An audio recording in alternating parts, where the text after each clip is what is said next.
Welcome back to the City of Palms podcast. Two brothers got together to start a podcast to shine light on talented individuals in the Southwest Florida area. Thank you for watching, viewing, and subscribing. Episode 118.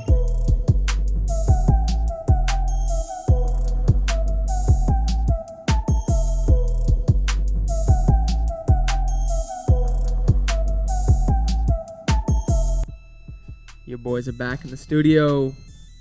We back for episode 118, dude. 118, man.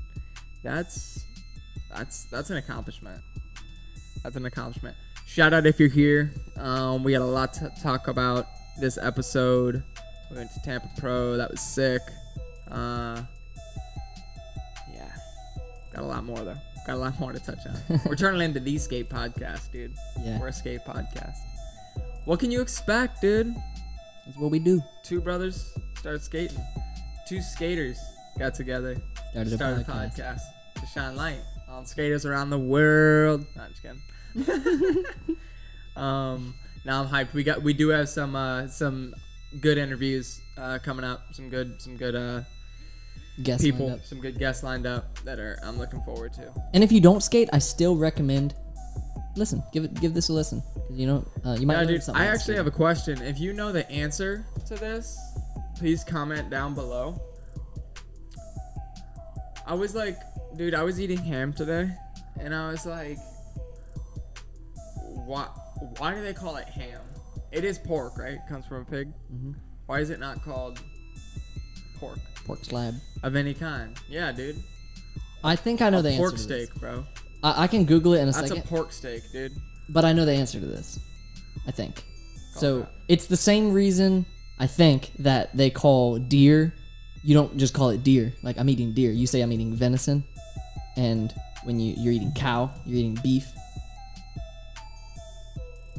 Well, no, I guess that wouldn't make sense because then there's the pig, and then there's pork, and there's ham.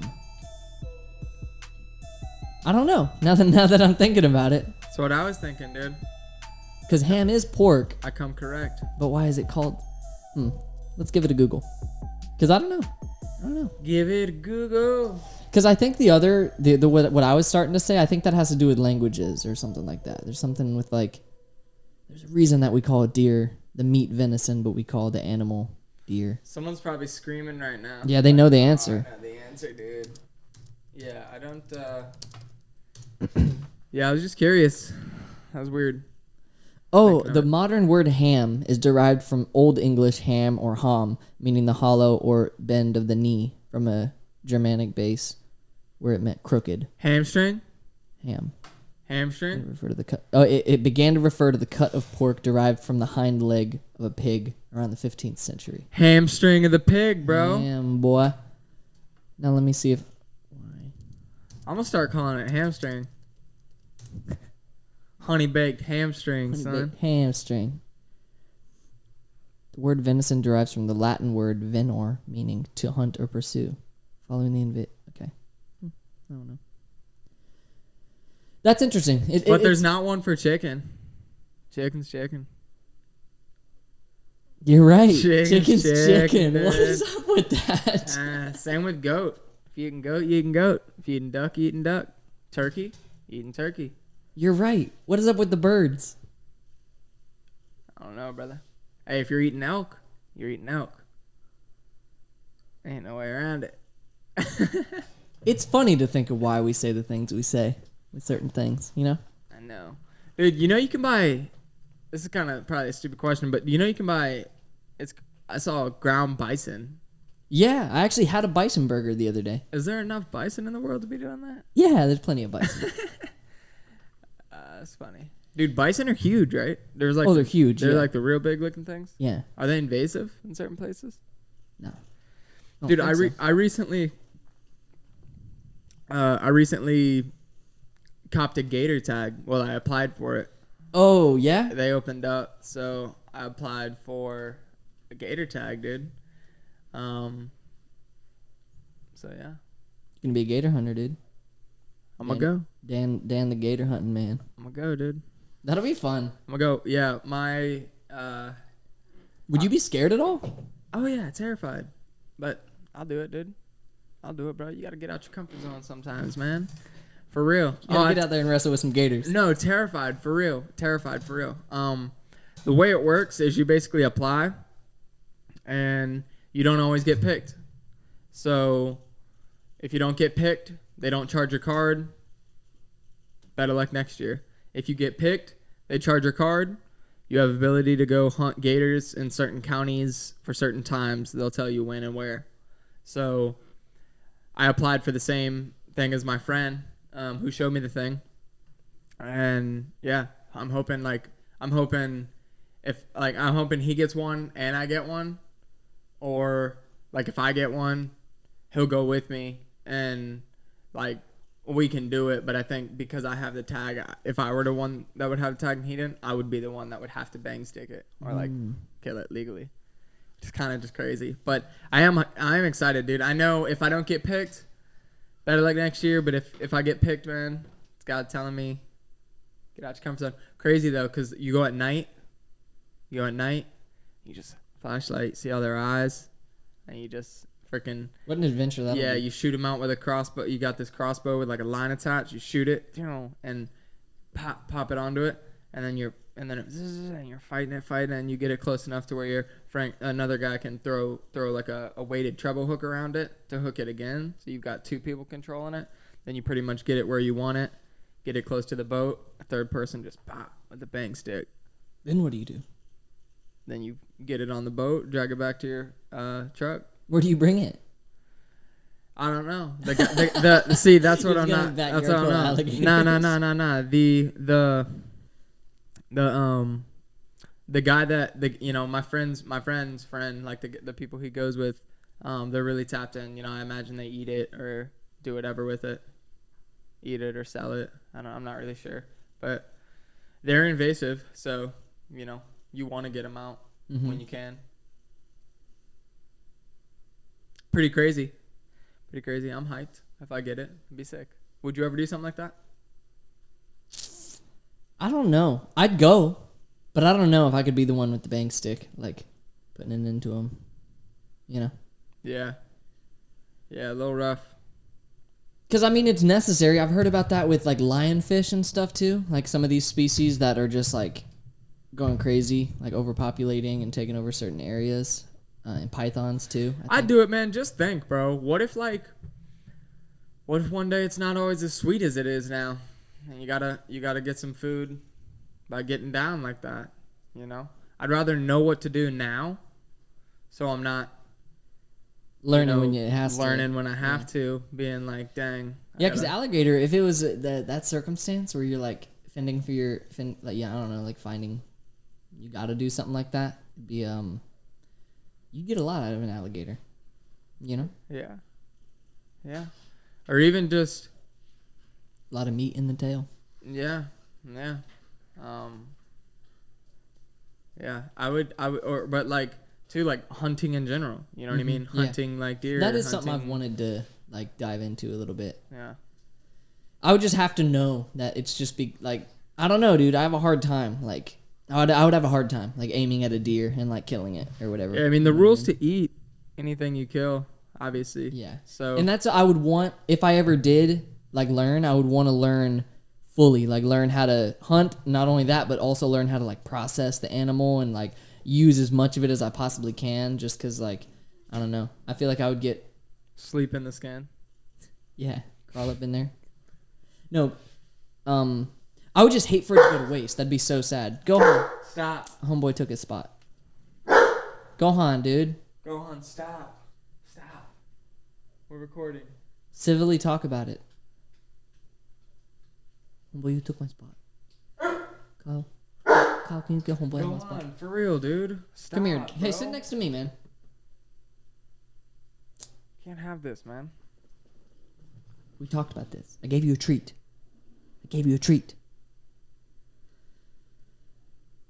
But yeah, hunting's crazy, dude. Hunting's crazy. There's so much to it. And I've never done it. I know, dude. Me either.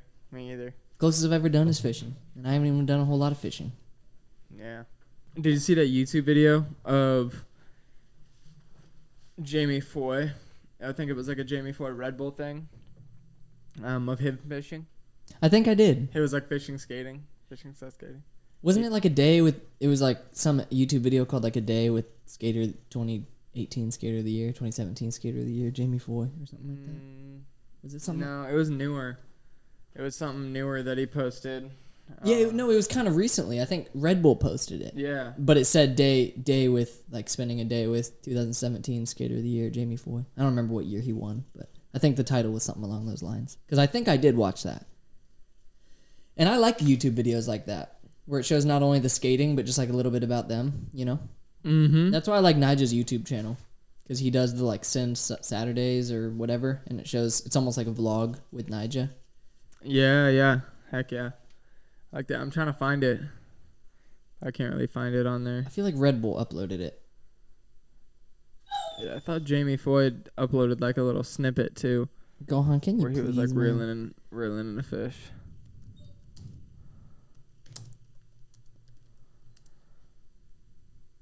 But yeah, dude, shout out Jamie Foy, man. Yeah, it's a day with 2017 Skater of the Year, Jamie Foy, Field Day, uploaded by Red Bull Skateboarding. You got me. I think that's the one. I don't know. I don't. Field Day. It's what it is. But it's just called Field Day. Oh, no. Maybe you're right, but he just... I'm looking on YouTube. Okay. The YouTube video. So, yeah, speaking of Jamie Foy, bro, Tampa Pro, he killed it. Literally, Jamie Foy comes in and wins best trick and the Tampa Pro. Like, has that ever been done before? I don't know, honestly. I feel like usually... Wait, the best trick was before the finals. I always thought it was after. Because I feel like usually the people who like kill it in the finals aren't even really participating in the best trick. Really? Sometimes. Because like a lot of times there's some people who like shine in the best trick because they need like 30 tries to land the technical craziness that they are good at. You know what I mean? To where like maybe they didn't do good in the contest itself, but they... Like in Street League, you'd see that a lot with like the diamond best trick. If Shane like couldn't put his run together or like didn't do well in the contest, he'd go ham in the best trick and win it. True. But I don't know. That was sick though. How he won both of them. Yeah, dude. And he won the best trick last year's. So he's like, he's on a tear. I know, he really is. That's awesome. But like, a lot of people killed it. Such a good weekend. Oh, dude. Yeah, Tampa Pro was. You want to switch headphones? No, I think I'm just gonna. I think I figured out what it was. What were some of your highlight moments from the weekend? Things you got to witness or experience?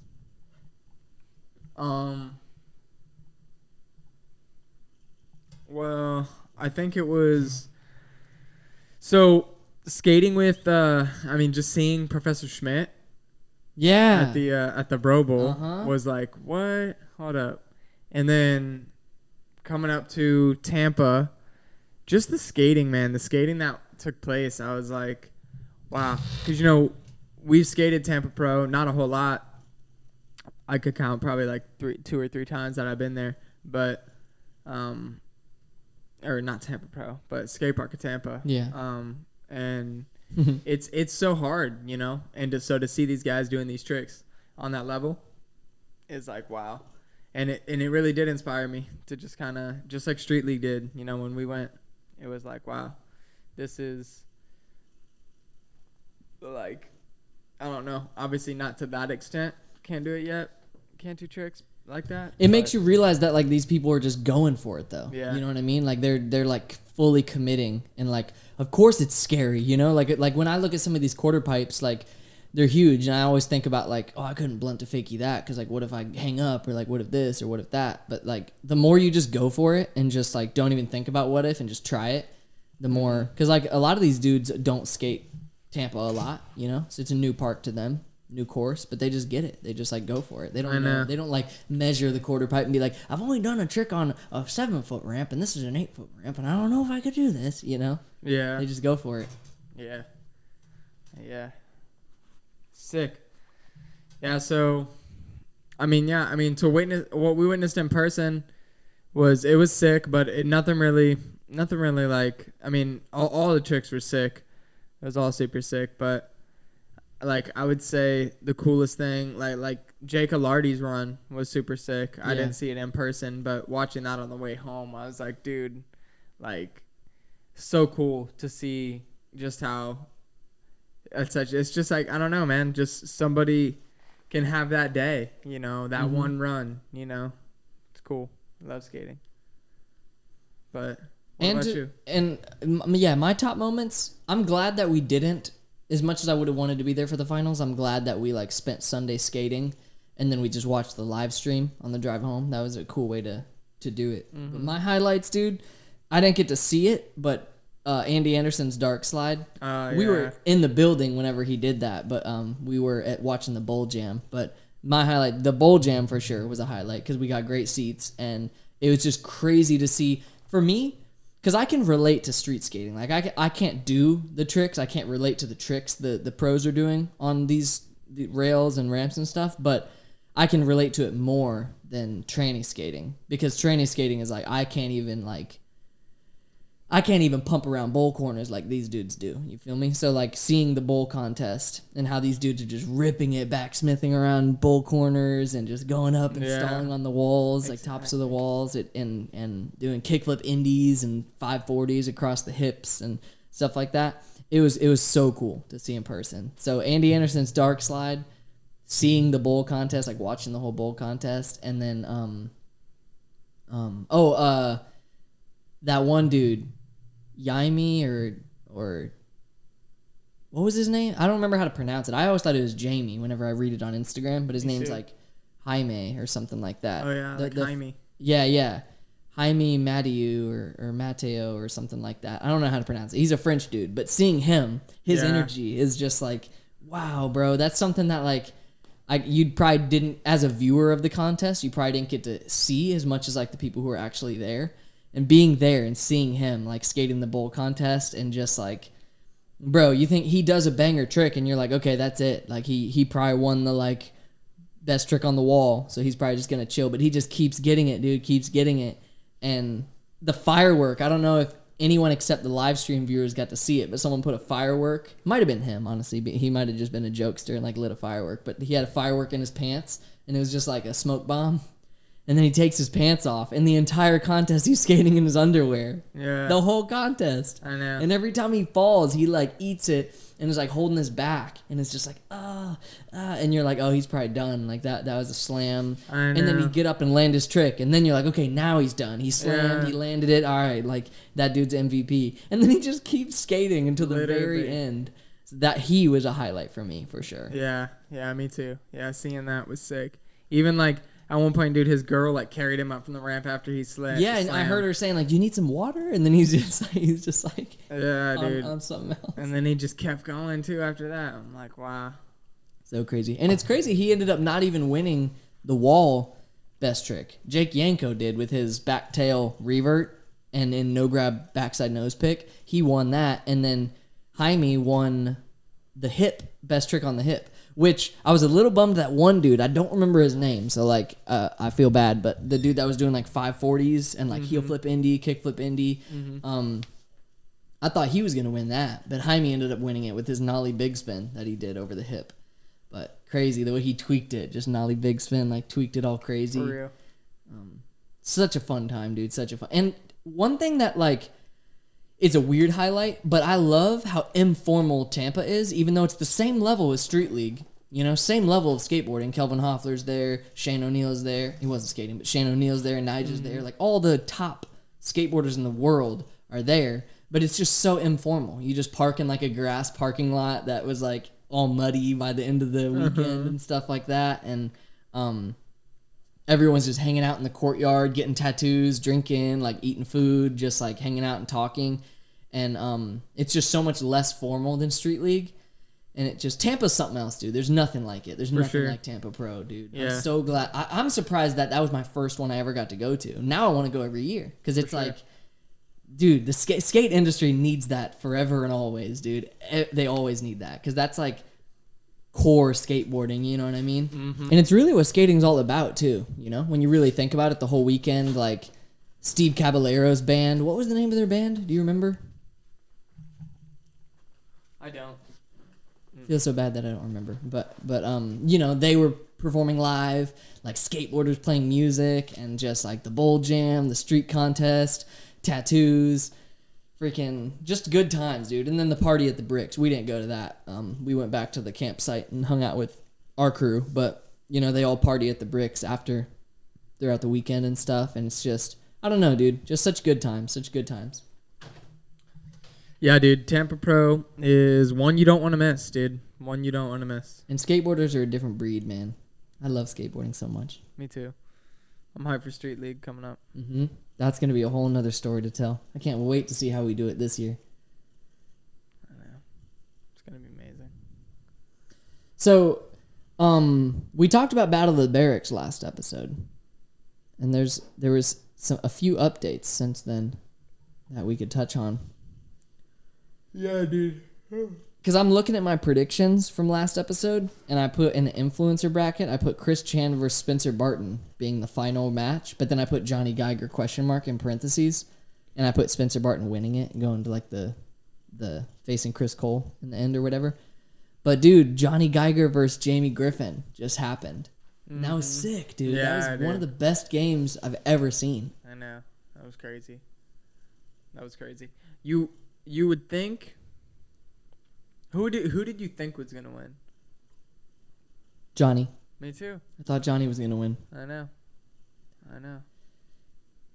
Because he's someone that like I've been following on YouTube for a long time, and obviously like he's with the Revive guys, so like I've seen like all like that side of him, but also just his personal YouTube channel. He does the most insane flat ground tricks, and he does a series called like I don't remember what it's called, but it's something like he'll like look at different pros and like the crazy tricks they've done, like the crazy tricks of Chris Haslam or the crazy tricks of Rodney Mullen or whatever. Or like he even does special tricks from Tony Hawk games, like certain special move tricks. And one time he did the Chris Cole like heel flip, body varial, revert thing.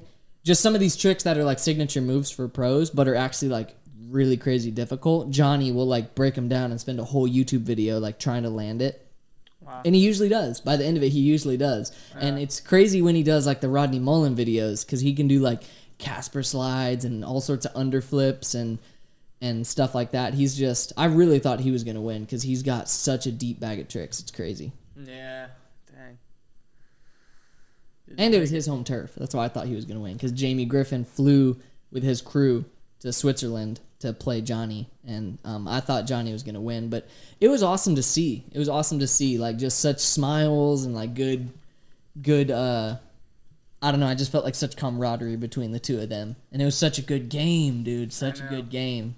If you haven't seen it, definitely go watch it, but, I mean, we are spoiling it that Johnny did not win, but definitely worth the watch, because it was neck and neck, and they did, even though Johnny didn't win, he was like very impressive with some of the tricks he landed. Yeah, y'all got to stay up to that. That ain't up to us to keep the spoilers. We talking about it, dude. Because I want to talk about the other game too that I was watching, the Kelvin versus Luan. Yeah, that dropped last night, right? Yeah.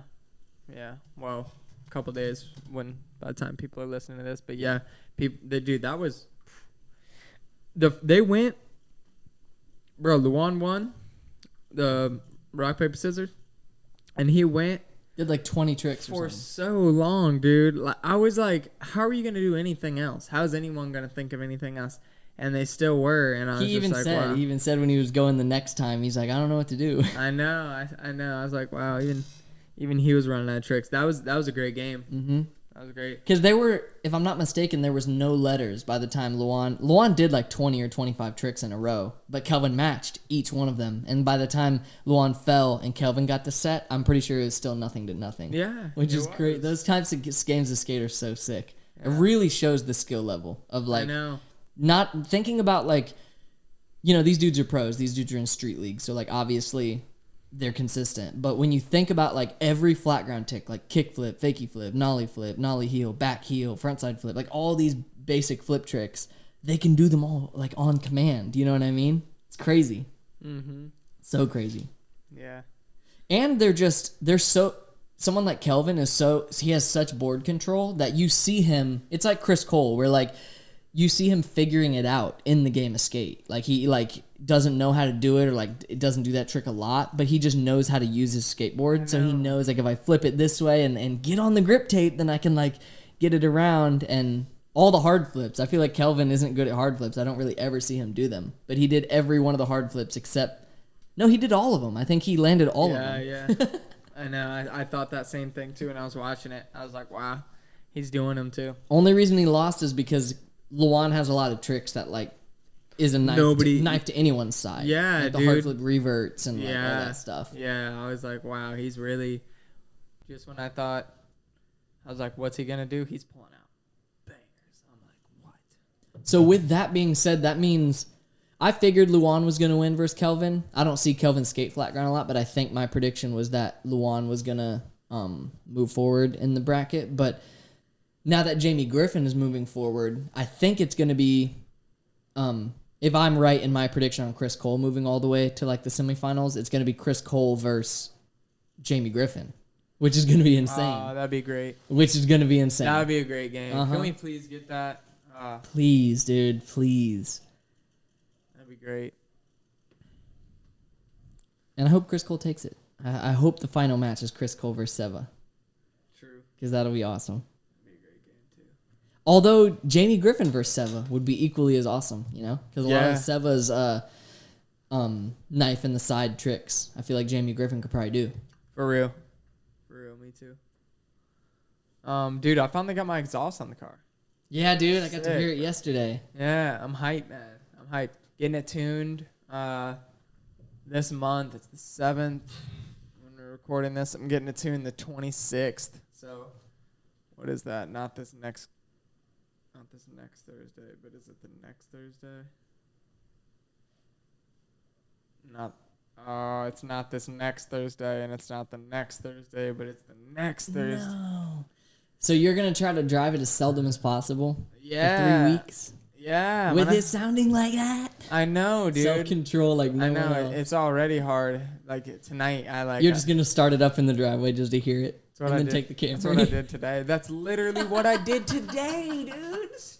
And just start it up, rev it, tear, turn it off, get in the camera. That's literally what I did. But dude, imagine once it's tuned. A month from now, once it's tuned, you're gonna be. I thought you were bringing the Infinity, and while I was sitting outside of the Gohan while it was raining, and I was hearing like people with exhaust, and it sounded like way down on 41, like with someone with really loud exhaust, just like ripping it. And I was thinking. For a second, I was thinking, like, yo, what if that's Danny? And I can hear him from all the way over there, like, on the Metro extension or something. But I figured you weren't ripping it like that because I know you still got to get it tuned. Yeah. What made me feel good, too, is because Bree got home so late last night. I was sleeping, so she hadn't heard it. So when I got home from work today, I was like, yo, babe, like, let me show you the exhaust. And so she hurt her ankle, so she was like, just on crutches right now. She rolled her ankle. Poor so I know. So she's like, it was raining too. So she was like in the entryway. So I started it up, and like as soon as I started up, her face like was just like she always hated my exhaust really. Like on like on the old cars that I used to get, she would hate them. But because you just straight pipe it, right? Yeah. What'd she think of this one? So she liked it, and then I asked her. I was like, what do you think? She's like, it sounds rich. I was like, nice. Yeah, she's like, it sounds like it makes it sound like a really expensive car, like a really like nice car. I was like, thanks. It is. It is nice, but yeah, it's sick, dude. It's so cool to see how your car has moved along. Thanks, dude. Because to me like it's been like a pretty long amount. How long's it been since you got the car? I can see. Because it's been a minute. It hasn't been like, but to me, like from my perspective. I think I got it like in September. Yeah, so it's been like over half a year. Huh. Yeah, just about. It's probably been like 6 months or so. But to me, it still feels like you just got that thing. So to see it like now what it looks like and now what it sounds like, and it's about to get tuned, like to me, it just seems like it's progressed so quickly. All things considered. Thanks, man. Yeah, me too, man. Honestly, it's been a waiting game, a waiting process for sure. driving me crazy, especially with the exhaust. But I mean, I'm just blessed, man, to see how far it has come. Like with the intakes, the exhaust, the tune to come, the blacking out of everything. It's sick, dude. It's sick. I'm looking to see the video when Carvana pulled up to my crib with that car. Can't find it. Yeah. Oh, there it is. What day? September 3rd.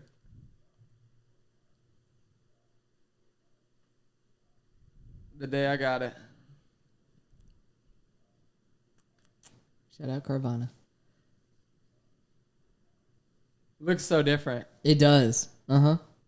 Even though you haven't, like, just the small things you did to it got it looking so much better. Removing that chrome, what was it called? Chrome delete? Chrome delete. Yeah. Just doing that and getting your rims blacked out. Solid. Solid. Your windows are tinted, right? They came tinted? They came a little tinted. I'd like to get them more tinted. Just cause that'll look sick too. And once you do the windshield too, how you said you want to do the like tinted up top and fade down, that'll be sick. Yeah, I want to. I got to tint my windows too. It's just so hot, man. Yeah, it's crazy. I very well may just leave this out of the episode because I don't know. It's kind of like personal and stuff, but I wanted to like get your thoughts on something I've been dealing with. So there's two things I want to preface. So the first thing is, like, I've gone through such a drastic change career-wise that, like, before it was like social media and my like presence on social media and my image on social media was like imperative. And now what I'm doing and what I'm headed towards with teaching, it's almost like there's a lot of teachers that don't have any social media at all because of like, I don't know because I'm not like in it yet, but I don't think there's any rules against it. I think it's just out of the teacher's feelings. Like the teacher feels it's necessary to like not be present on the internet just because of all the students they have and like the influence they have and whatnot. So they don't want to. And that's something I've been thinking about a lot. And then another thing is just the idea in the Bible of like sacrificing yourself, like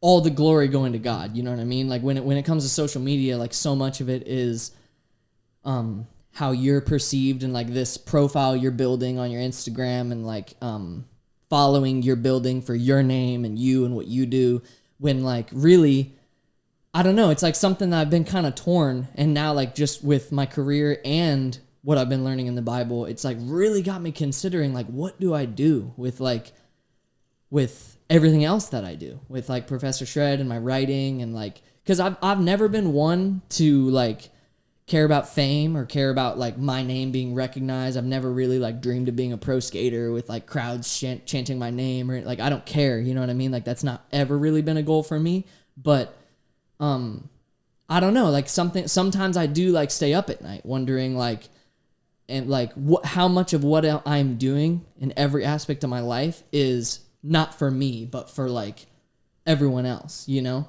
And this was something I was studying while we were on the Tampa trip, actually. There was a question that I was, in the study I was doing, the question that it was posing, the overarching question was, how can we imitate Jesus' self-sacrificing spirit?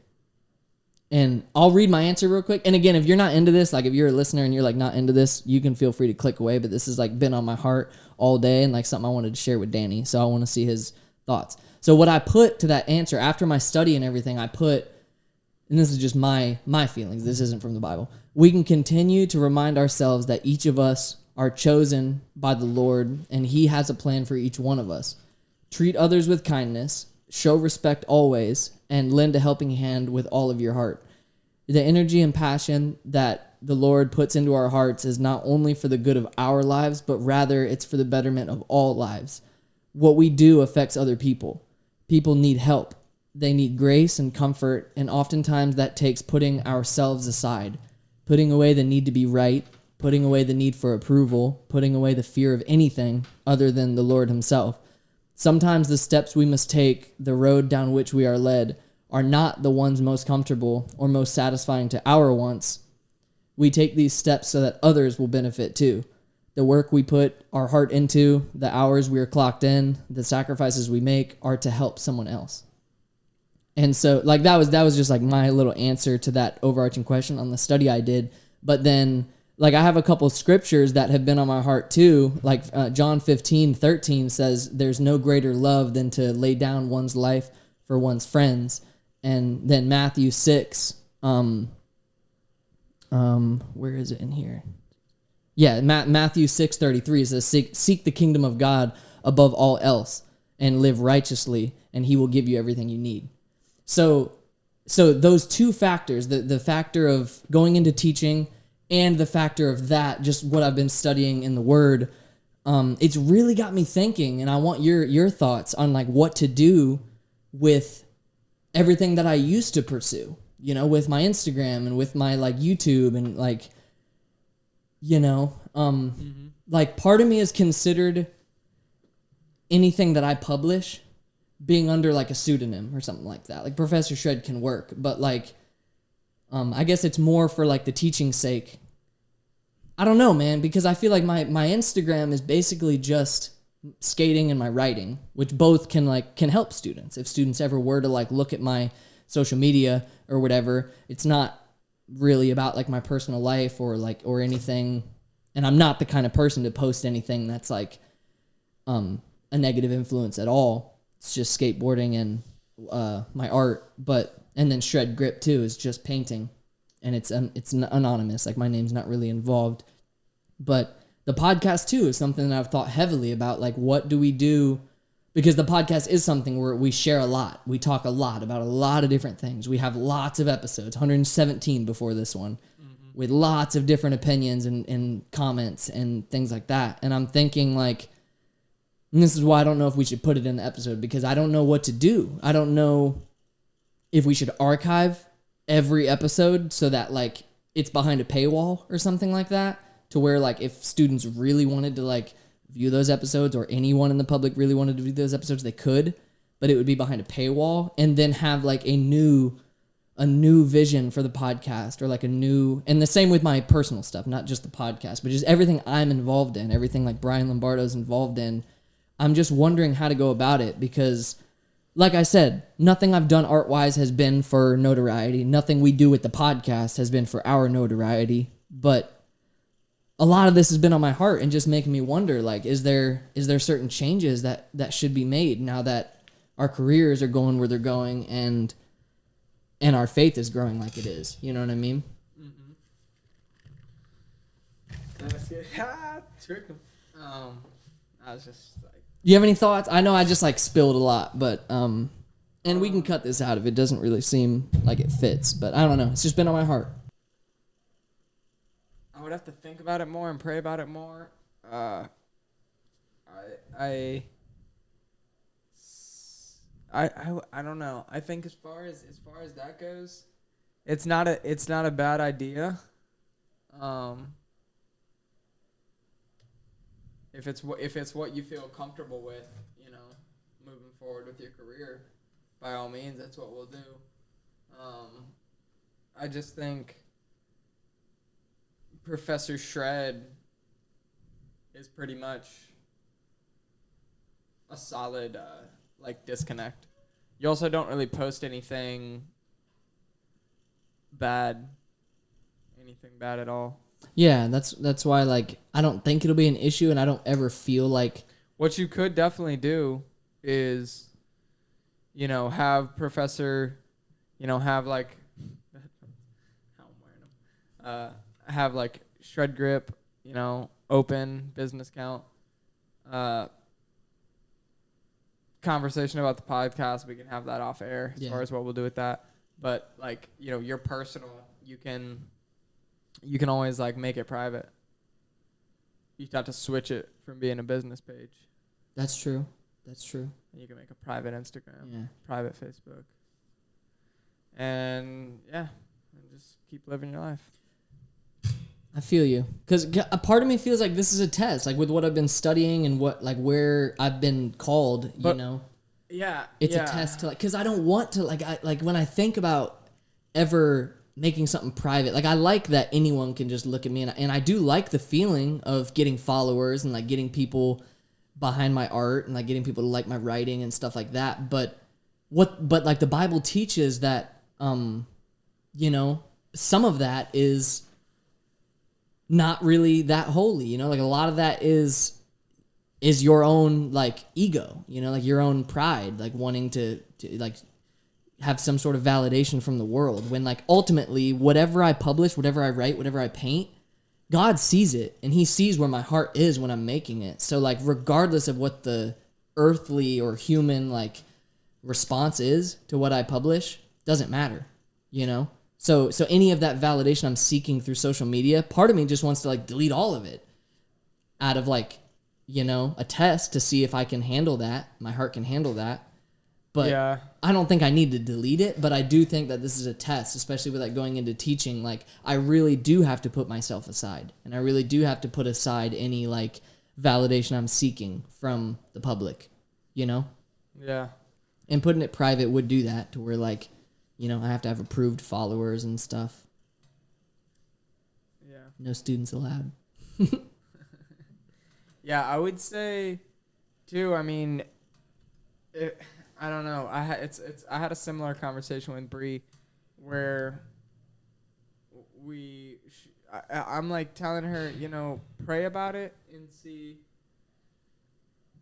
how you feel God is calling you to move in your life, because About social media? You guys were talking about her social media?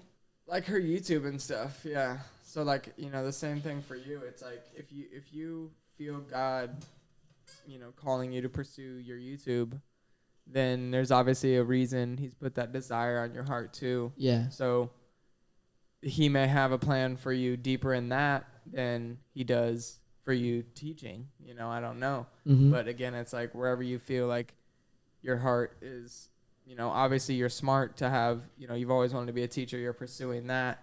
But who knows, like if you stick with YouTube, like, you know, there's a lot of YouTubers who are like nurses, and then they started YouTube, and now like, you know, their degree is useless. They don't nurse anymore, and they're just like full-time YouTubers. Yeah. Not to say you'll be a YouTuber, but again, with anything that we've got our hands in, like me, I've like changed careers, got further into it, plan to keep going further into it. But like, you know, if anything were to happen, you know, with like, I mean, I don't have my hands in too much, but down the line, you know, same with you. Like if your YouTube were to pop and you're a teacher, and you would sit there and be like, well, I'm making this much from teaching, and I'm making this much from, or, you know, this much from YouTube. Yeah. More from YouTube.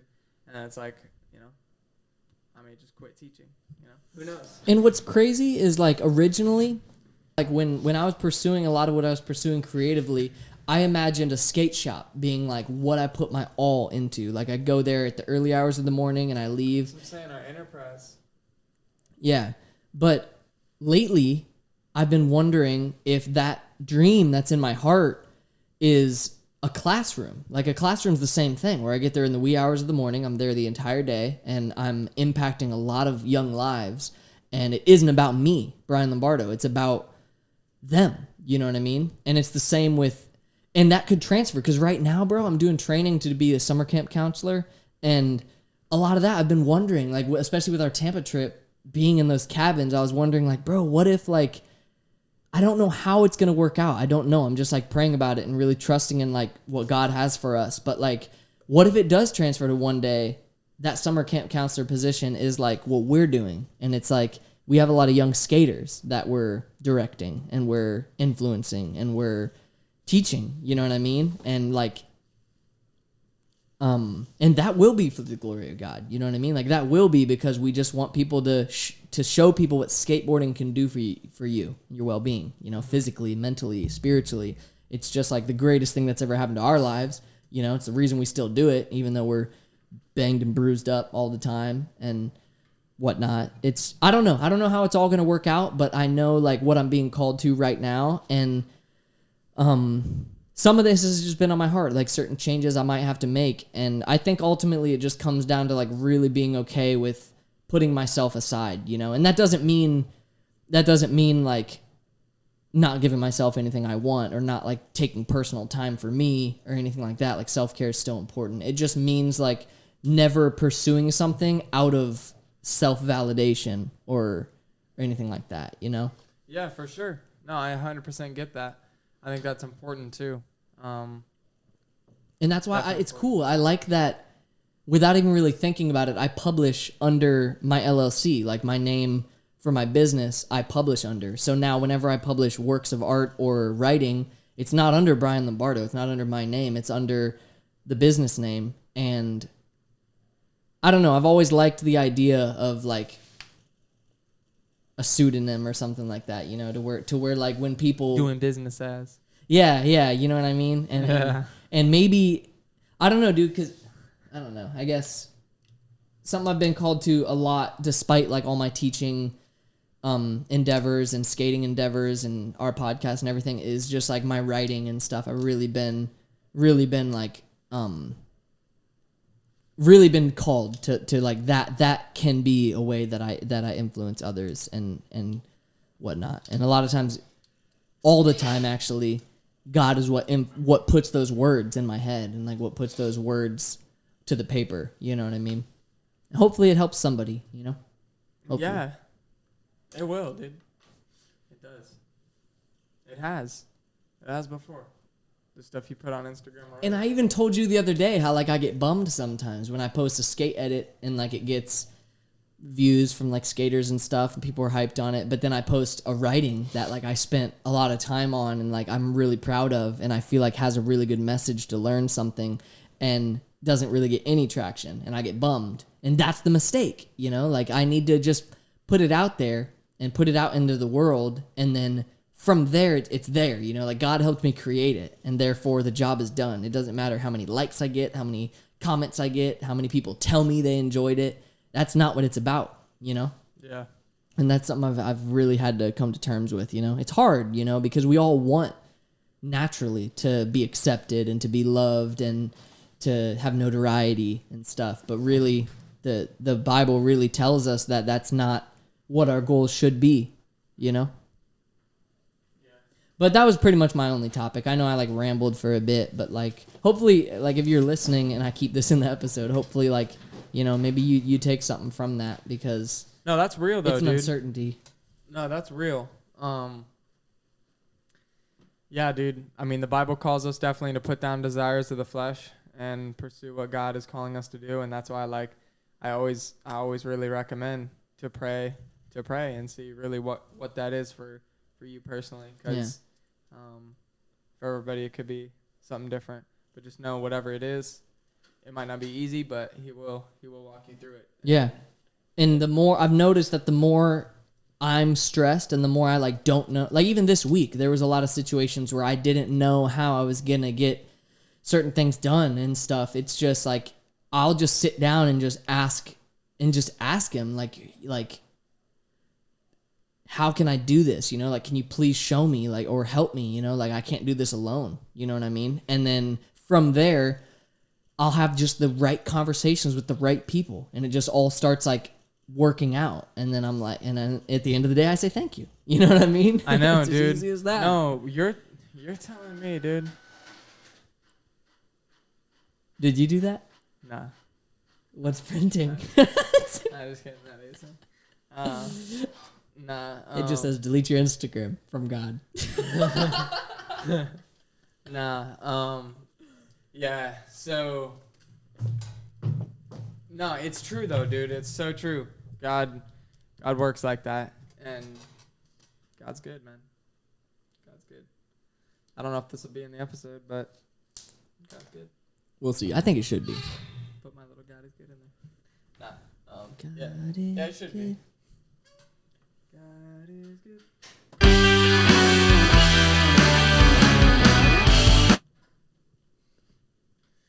Ready to wrap it up? Yeah, dude, I'm ready. We've been going for a minute. We've been going for a minute. What time did we start? Or how long we've been recording? About an hour. All right, right on time. We right on cue. We right on Kizzy. All right. This has been episode 118. Yeah. And if you're watching this on YouTube, thank you, because we spend a lot of hours in our week preparing the YouTube videos. And if you're listening to this on Spotify, I hope you enjoyed it, but consider going to YouTube because we got visuals that we take a lot of time and effort to produce for your eyes. So, and if you don't have time for podcasts, we understand. Go to Instagram. We got little highlight clips. Good for when you're like in a public bathroom or something. Just pop on a little highlight clips. Yeah, we've been told that before. Yeah, like I said at the beginning of the episode, we got some exciting guests lined up. So stay tuned. Your boy's coming at you every Monday. And if you're a skater, stay tuned for some Jacksonville SLS sir. stories coming up in a couple weeks. Well, couple months. Yes, sir. We at you. All right. Thank you for watching, viewing, and subscribing. Episode 118. Episode 118. Hit him with that outro. Biscuit. Busy biscuit.